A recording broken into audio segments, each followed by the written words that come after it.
name's Charlie, I'm 21 and I'm a student at Birmingham City University.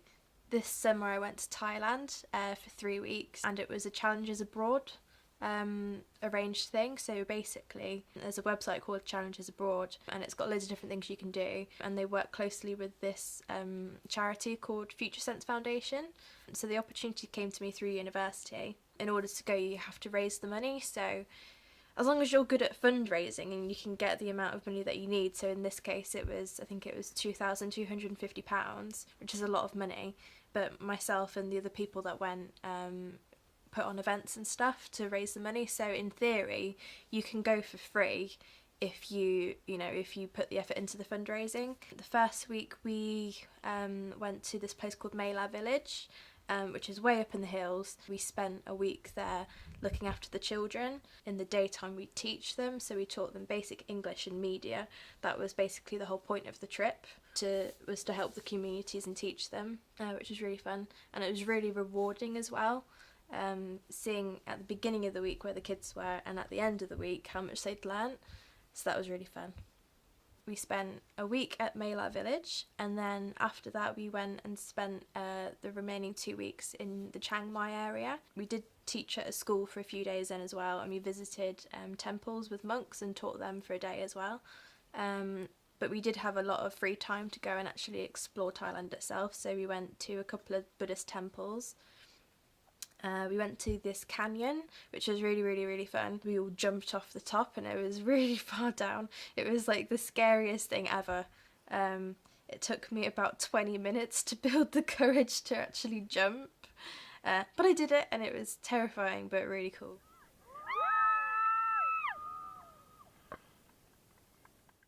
We hired out these boats and just spent couple of hours on the water swimming and going in the boats and enjoying the sunshine in the water. That was really cool. A couple of us went to see this elephant sanctuary. You've got to be careful in Thailand because there are a lot of elephant sanctuaries that aren't very humane.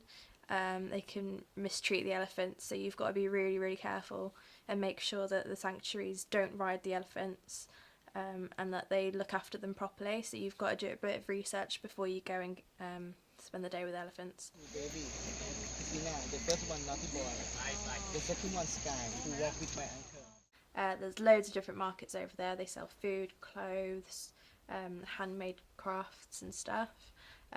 Really, really, really cool. The food over there was really nice. There was things like pad thai, just loads of noodles and like stir-fried pork and chicken and stuff, and it was really nice. After 3 weeks though, it all sort of got a little bit old, because it's Thai food's all on the sort of the same theme. There's a lot of, all the flavours are very similar, so after about 3 weeks it started to get a little bit boring, and so we were craving Western food like pizza and burgers and stuff after a while. But there are a few places over there where you can get Western food, so that was good. You know, I wanted to try loads of different Thai delicacies and stuff, obviously. In Thailand they've got loads of different fruits, so actually one of my favourite things over there was actually trying all the different fruits that they had available, because some of them look really weird but they actually taste really good. One thing I did try was, you go to all these markets and they have weird and wonderful things. They had a stall of dried insects, so I tried this huge grasshopper thing. It was like fried, I think, or just dried out. It wasn't awful, it was just weird. It kind of tasted like chicken, like roast chicken flavoured crisps. So I think the primary religion over there is Buddhism. There's a lot of amazing Buddhist temples over there. Like, you just see them in the hills, like huge gold temples with statues, and it's really, really cool. We visited quite a few of those and they're just insane. They're just beautiful. The temple's a definite highlight of going over to Thailand. It was mainly when we were in the hill tribe village. There was a lot of traditional dress, so a lot of the things that they wore were handmade. So there were a couple of women in the village that would weave skirts and bags and stuff. So I actually bought one of the bags, like a hand-woven bag, which I'll cherish forever because it's really special. Do you know what? The one thing that really stood out to me about the culture was their driving. It's terrifying. They don't.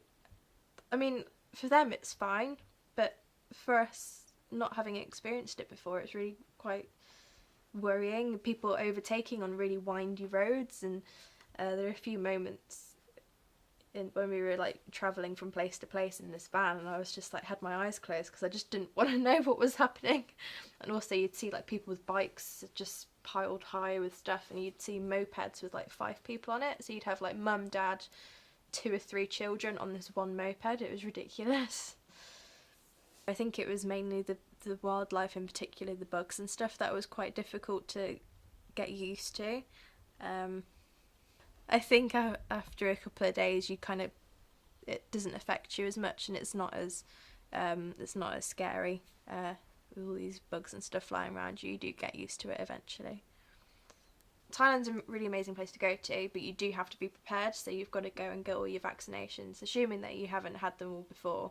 But if you've not recently travelled to any part of Asia, you probably do need a couple of jabs. Unfortunately, the jabs and vaccinations that I needed did cost money, but it's worth doing some research into just to see if there's anything you're entitled to get for free. A massive advantage of going to Thailand is that once you're over there, everything's a lot cheaper. You know, drinks, if you go out for a couple of drinks, beers and stuff I think it was like equivalent to less than £1 a pint for beer or wine or something. So it's quite a cheap place to go to once you're there. So I think the few highlights of my trip was, first of all, the day at the canyon and plucking up the courage to jump off the top. Another highlight was going to the elephant sanctuary and spending the day with an elephant, and we got to walk with it, feed it, wash it, bathe it, give it hugs and kisses. It was really nice and special, just to connect so much with an animal like that. Another highlight would have been teaching the children, and just the feeling that you get once you've realised how much you've impacted their lives, because particularly in the hill tribe village, not many volunteers get over there. It's probably a couple of times a year there'll be a volunteer group that comes over to teach them, so they really, really appreciate it and they get really excited about it, and you just know that they're really grateful for everything that we do for them. So I really, really enjoyed my experience in Thailand. It was a really amazing thing to do, particularly if you do it through an organisation like Challenges Abroad, because like I said, you can fundraise the money to go, so it doesn't necessarily cost you as much as it would if you had to fund all your own flights and accommodation. It's also a great way to have someone else organise all this stuff for you, so you wouldn't necessarily go to places or do things that you would do if you planned it on your own. Particularly going up to the hill tribes and visiting those village people and spending time with the kids, like it's something you can't really do unless you do it with the charity. The food's amazing, the views are just incredible, the temples are really, really cool, the markets are really exciting, and there's actually a decent nightlife as well. We had a really good night out in Chiang Mai.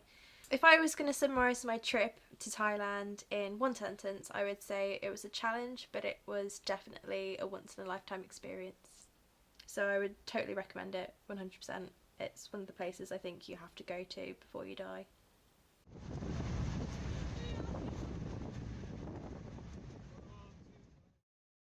My name is Pratik. I'm a master's student at Birmingham University. My name is Sainju. I'm doing automotive engineering final year. So we went to Zante. We went at the end of August, like start of September. So we had all of the summer to just work and make the money. Zante is in Greece, and we chose it because it was one of the more common holiday destinations. We hired a boat and then we went around the island. We went around quite a lot. We covered a large area, and the storm came down. We thought we were gonna drown. So it was quite an experience. I think that was the best part for us. Yeah. Well, mine was just exploring the island on our quad bikes and stuff, because we travelled about 250 kilometers almost, just like exploring all over the island. And if you're over 18, you got a license, you can just rent out scooters and explore the whole place by yourselves without the need of taxis. Obviously, if you use taxis for the travel that we've done, it would be like at least €1,000 much altogether. much more expensive. Yeah. Yeah. But then obviously this way it was cheaper Yeah. and It was fun as well. yeah. We were just exploring with our scooters, around town, going around the beach, going around the port, all that area, and then we came across a huge church. It looked amazing, and then we thought, yeah, you know what, we should go for mass here someday. But then they only had masses in English on Sundays, and then obviously it was like Sunday morning after, I think probably after a night out or something, and obviously only Half of us, no, most of us couldn't make it. only like 2 of us made it to the church in the morning for the mass. But yeah, it was a decent church. It's like massive. It's like the main. I think it was the only Catholic church in the island because it's a small island. Yeah. And it's, I think, Saint Denis. Yeah, Saint Denis. Saint Denis, yeah. So that was Saint Denis is the patron saint of Zante, so that's why that was quite a special thing as well, to visit. Yeah. We went to, I think, 3 or 4 beaches, and all the beaches there are for tourists. Really, there's none that's, because that island itself is pretty much just for tourists. We did some water sports. I think the banana boat, or what was it? Yeah. Was it Banana boat and then Stingray? Yeah. Yeah, Stingray. Stingray. Yeah. So that was quite eventful as well. The driver guy just done a massive turn and everyone just flipped, and one of our mates just went flying. Yeah. It was like, It was pretty funny. It was Yeah. alright. The food, the highlight of the food was, we only had one thing. It was called Eros Pita, and that's their sort of traditional food that they have, and that's what we were having literally almost all the time, every day, because one, it was cheap as well, and also it tastes really nice. Yeah, it's like a small wrap, but it has chips, it has meat, it has salad, it has all sorts of They had things. like their sauces in it as well. Yeah. Like they had their special sauce in it, and like it was actually like pretty nice. Yeah, it was really nice. Yeah, it's pretty cheap there as well. As in, Yeah. like when you look at the club like night outs and that, it's pretty cheap and traveling. And obviously we hired like scooters and quad bikes, which is like only like €7-8 a day, and then we've got to travel the whole island with it. So. അതിന് start ചെയ്തോ അതാണ് ചോദിച്ചത് ഇപ്പം കുഴപ്പമില്ല അല്ല ഇപ്പം കുഴപ്പമില്ല ബാ If you're going to Zante, then I would say one thing to watch out for is definitely the people there. They might trick you, to pay more money, especially the health centers. I went there with a little bit of chest pain, and they charged me, I think, €70 just for some small checkup, and in the end I wasn't feeling well after that either, so that would be one thing to definitely watch out for. Yeah, well, obviously, like when we booked it online, it said we had like free healthcare there, but we did. But then only if you went to the government hospital, which is like right in the centre. I think there's like 1 or 2. So we thought we might as well get him checked up like close by, just in case if there is something. Yeah. But yeah, that's the only bad thing about the whole experience. Well, to sum it up as in one sentence, it was very eventful, but it was an amazing experience nevertheless. You should do it. Recommend it.